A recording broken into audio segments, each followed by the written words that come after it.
नाज़रीन, Iran America मुआहदे से मुतल्लिक़ जिस खुशखबरी का इंतज़ार किया जा रहा था, वो अच्छी खबर, वो पॉजिटिव डेवलपमेंट सामने आ चुकी है और फील्ड मार्शल आसिम मुनीर की जो हिकमत अमली थी वो काम कर गई।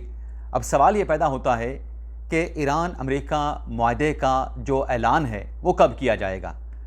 तो इस प्रोग्राम में इस मामले से मुतल्लिक़ जो तफसीलात हैं वो आपकी खिदमत में पेश करने जा रहे हैं। लेकिन प्रोग्राम का आगाज़ करने से पहले आपसे दरख्वास्त होगी कि चैनल को सब्सक्राइब कर लें, बेल आइकॉन का बटन प्रेस करें, वीडियो पसंद आए तो इसे लाइक और शेयर ज़रूर कीजिएगा। तो नाज़रीन, गुफ्तगू का बाकायदा आगाज़ करते हैं और आपको बताते हैं कि अमेरिका और ईरान के माबैन जिस अंडरस्टैंडिंग का ऐलान होने जा रहा है, इससे मुतल्लिक़ जो ISPR की जानिब से बयान जारी किया गया है, इस बयान को परखना ज़रूरी है, क्योंकि ISPR के बयान का जायज़ा लेने से बहुत सारी चीज़ें वाज़ेह हो जाएंगी और फिर ISPR के बयान से जुड़ी जो दीगर कड़ियाँ हैं, जो दीगर डेवलपमेंट सामने आई हैं, ईरान की तरफ से क्या बयान जारी किया गया है और फिर इस मामले में एक स्टेक होल्डर सऊदी अरेबिया भी है। सऊदी अरेबिया और पाकिस्तान का भी राब्ता हुआ है सफारती चैनल से, उससे मुतल्लिक़ भी एनालिसिस आपकी खिदमत में पेश करेंगे। और फिर अमेरिका की तरफ से मुआहदे से मुतल्लिक़ क्या स्टेटमेंट जारी किया गया है। तो पहले ISPR का जो स्टेटमेंट है उसका जायज़ा ले लेते हैं। नाज़रीन, ISPR की तरफ से जो बयान जारी किया गया है जनरल अहमद शरीफ साहब की तरफ से, जो कि अफ़वाज पाकिस्तान के तर्जुमान हैं, उनकी तरफ से बताया गया है कि फील्ड मार्शल आसिम मुनीर साहब का जो ईरान का मुख्तसर दौरा था वो दौरा मुकम्मल हो चुका है। लेकिन इस एलामिया में जो ख़ास बात है, जो सेंट्रल पॉइंट है इस डिक्लेरेशन का, इस एलामिया का, उसमें यह बताया गया है कि 24 घंटों में जो गहरी मुस्बत बातचीत हुई है उसमें हौसला अफजा पेशरफ्त सामने आई है। उस 24 घंटों की गुज़िश्ता गुफ्तगू में हौसला अफजा पेशरफ्त सामने आई है। अब नाज़रीन, ये बयान किसकी जानिब से जारी किया जा रहा है? ISPR की जानिब से। ईरान अमेरिका तनाज़े में पाकिस्तान का जो किरदार है वो एक मीडिएटर का है, एक सालिश का है। तो ISPR का ये बयान जारी करना कि मुस्बत पेशरफ्त सामने आई है, हौसला अफजा डेवलपमेंट हुई है, ये बयान ऐसे नहीं जारी किया गया, ये बड़ी कैलकुलेशन के साथ जारी किया गया है। और ऐसा पॉजिटिव हौसला अफजा डेवलपमेंट का बयान जारी करना ये हवा में ISPR नहीं जारी कर सकता। मुमकिन ही नहीं है कि हवा में ISPR की जानिब से कोई बयान जारी किया जाए। ये दो ममालिक के माबैन जिनमें दहाइयों से मुखासमत, दुश्मनी चली आ रही है, उनसे मुतल्लिक़ पाकिस्तान के ISPR का बयान है। और फिर इसमें आप देखें कि जब पाकिस्तान इंडिया की जंग चल रही थी तब भी पाकिस्तान के DG ISPR ने, ISPR के महकमे ने बड़ा ज़िम्मेदाराना किरदार अदा किया ताकि कोई गलत फहमी जन्म ना ले। यहाँ पर भी बड़ी कैलकुलेशन के साथ बड़ा मोहतात और पॉजिटिव स्टेटमेंट जारी किया गया है ताकि आलमी सतह के ऊपर, क्योंकि पूरी दुनिया की नज़रें ईरान अमेरिका मुआहदे पर टिकी हुई हैं, तो कोई गलत फहमी पैदा ना हो, बड़ा हिसाब से माप तोल के ये बयान जो है वो जारी किया गया है। अब इस बयान में मज़ीद क्या कहा गया है कि आसिम मुनीर साहब ने वहाँ पर बड़ी अहम मुलाकातें की हैं। उन मुलाकातों का मकसद जो ख़ित्ते में कशीदगी है उसको कम करना था, क़याम अमन को जो है यकीनी बनाना था। और मुलाकातें किन के साथ की गईं? ईरानी सदर के साथ मुलाकात हुई, ईरानी स्पीकर के साथ मुलाकात हुई, ईरानी वज़ीर ख़ारजा, वज़ीर दाखिला के साथ मुलाकात हुई। और फिर इस एलामिया का एक और मुस्बत पहलू भी है, एक और मुस्बत नुक्ता भी है, जिसमें ISPR के नीचे ये जारी किया गया कि ये जो मुलाकातें हुई हैं और इन मुलाकातों में जो बातचीत हुई है वो इंतहाई मुस्बत और तामीरी माहौल में हुई है, मुस्बत और तामीरी माहौल में हुई है। यानी जो सालसी से मुतल्लिक जो भी पैगाम, जो भी फार्मूला, जो भी फ्रेमवर्क जिस पर डिस्कशन किया गया, उस पर ईरानी क़यादत की जानिब से मुस्बत रवैया जो है वो शो किया गया।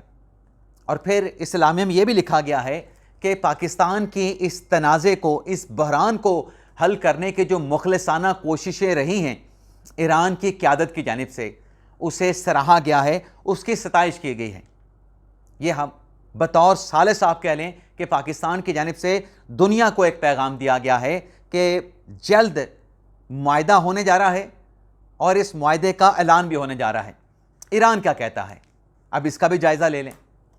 ईरान के नाज़रीन जो दफ्तर ख़ारजा के तर्जुमान हैं, जो कि मुज़ाकराती जो वफ़द है उसके भी तर्जुमान हैं इस्माइल बकई साहब, उनकी तरफ से पहले तो ये स्टेटमेंट जारी किया गया कि पाकिस्तान की सालसी में मफाहमती याददाश्त को जो है हतमी शक्ल देने के ऊपर काम जारी है। यानी मफाहमती याददाश्त का मतलब ये है कि जो भी मुआहदा होगा ईरान अमेरिका के माबैन, ये एक अबूरी नौयत का होगा और इस मुआहदे के बाद MOU के तय होने के बाद मज़ीद बातचीत जो है वो आगे बढ़ेगी। और इसमें ईरानी दफ्तर ख़ारजा के तर्जमान इस्माइल बकाई का ये भी कहना है कि हम मुआहदे के करीब भी हैं, मुआहदे से दूर भी हैं। लेकिन इस स्टेटमेंट के बाद ईरान के दफ्तर ख़ारजा के तर्जमान इस्माइल बकाई ने एक और स्टेटमेंट भी जारी किया, जिसमें उनकी तरफ से वाज़ेह तौर पर यह कहा गया कि इन मुज़ाकरात का मकसद जो पाकिस्तान सालसी कर रहा है, पाकिस्तान की सालसी पे मुकम्मल एतमाद है, इन मुज़ाकरात का मकसद जंग का खात्मा है। और फिर वो ये भी कहते हैं कि जो याददाश्त है ईरान अमेरिका के माबैन, उसको हतमी शक्ल देने के आखिरी मरहले में हम पहुंच चुके हैं। यानी मफाहमती याददाश्त के फ्रेमवर्क को, मुआहदे को आखिरी शक्ल देने में उन्होंने कहा कि हम पहुंच चुके हैं, ईरान पहुंच चुका है। तो इससे क्या बात समझ आती है कि मामलात जो है वो सोल्यूशन की तरफ बड़ी तेज़ी के साथ बेहतरी की जानिब जा रहे हैं। अच्छा, इन मुज़ाकरात के दौरान ज़ाहिर सी बात है कि जो सऊदी अरेबिया है वो भी एक बड़ा स्टेक होल्डर है, खित्ते का बड़ा बल्कि एक लीडर मुस्लिम मुल्क है और इस क्राइसिस के दौरान जो सऊदी अरब का किरदार रहा बड़ा पॉजिटिव रहा। तो इन मुलाकातों में जो कि आसिम मुनीर साहब ने वहाँ पे की, उनसे पहले मोहसिन नकवी साहब ने वहाँ पे ईरानी क़यादत के साथ मुलाकातें की, सऊदी अरेबिया को भी एतमाद में लिया गया है। पाकिस्तान के जो वज़ीर दाखिला हैं मोहसिन नकवी साहब, उनकी तरफ से इसी सालसी के प्रोसेस के दौरान, मुज़ाकरात के दौरान सऊदी वज़ीर ख़ारजा के साथ भी रब्ता किया गया।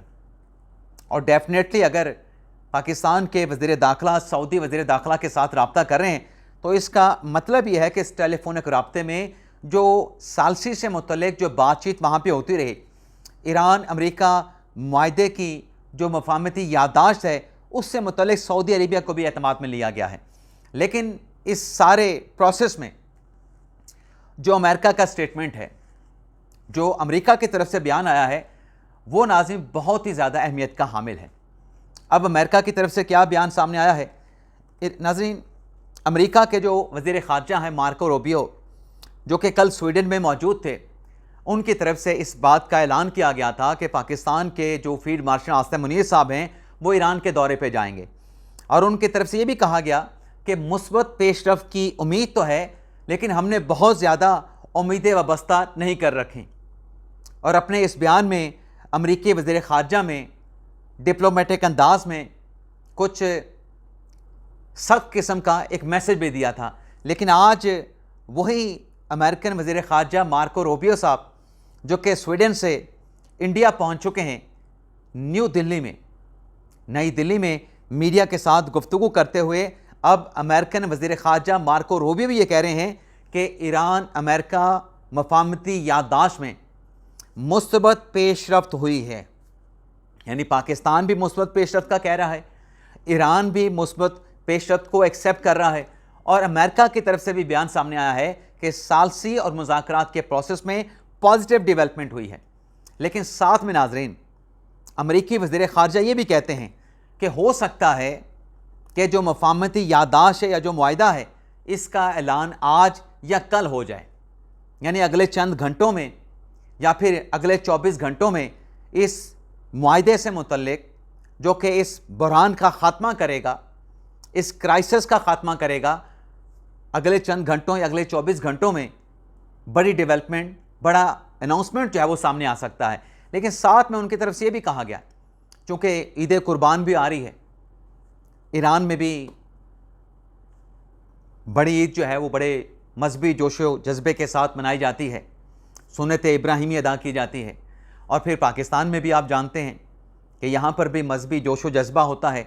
सुन्नत इब्राहिमी अदा करने के लिए सऊदी अरेबिया भी है, अहम स्टेक होल्डर है। तो चीज़ें इन तातीलात के दौरान अगले हफ्ते को भी जा सकती हैं। तो इसलिए अमरीकी वज़ीर ख़ारजा मार्को रूबियो का ये भी कहना है कि हो सकता है कि अगले हफ्ते इस मुआहदे का जो है वो ऐलान हो जाए। लेकिन जो कड़ियाँ हमने आपकी खिदमत में पेश की हैं, जो हमारे पाकिस्तान की तरफ से बयान जारी किया गया है, डीजी ISPR का बयान जारी करना ऐसे ही है कि जैसे पाकिस्तान की तरफ से बयान जारी किया गया है, क्योंकि उनका बयान पूरी दुनिया में डिस्कस होगा, पूरी दुनिया में पढ़ा और देखा जाएगा। ISPR के बयान से पूरी दुनिया की उम्मीदें वाबस्ता होंगी इस क्राइसिस के खात्मे से। और फिर ईरान के दफ्तर ख़ारजा के तर्जमान का जो बयान है इस्माइल बकई साहब का, और फिर जो अमेरिकन वज़ीर ख़ारजा मार्को रूबियो का जो बयान है, इससे दुनिया को ये पैगाम गया है कि चीज़ें सेटल हो रही हैं, चीज़ें हल की तरफ बड़ी तेज़ी के साथ आगे बढ़ रही हैं। तो हमारी भी दुआ है, हम भी इस खुशखबरी के अनाउंसमेंट के लिए अपनी नज़रें टिका के बैठे हैं। तो एक्सपेक्टेड है कि अगले 24 घंटे, 36 घंटे और इस दौरान अगर डेवलपमेंट नहीं होती तो फिर डेफिनेटली अगले हफ्ते इस क्राइसिस से मुतल्लिक, इस तनाज़े से मुतल्लिक हमें एक अच्छी खबर, एक बड़ी खुशखबरी सुनने को मिलेगी।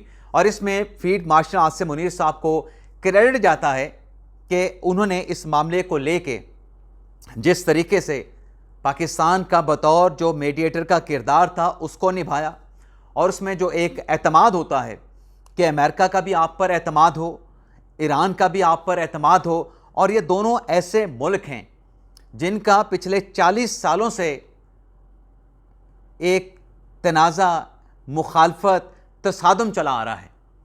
तो ये मसला हल कराना, दोनों ममालिक को मुज़ाकरात की टेबल पे बिठाना या उनके माबैन जो इख्तलाफात हैं उन इख्तलाफात को हल कराना, ये कोई आसान काम नहीं था।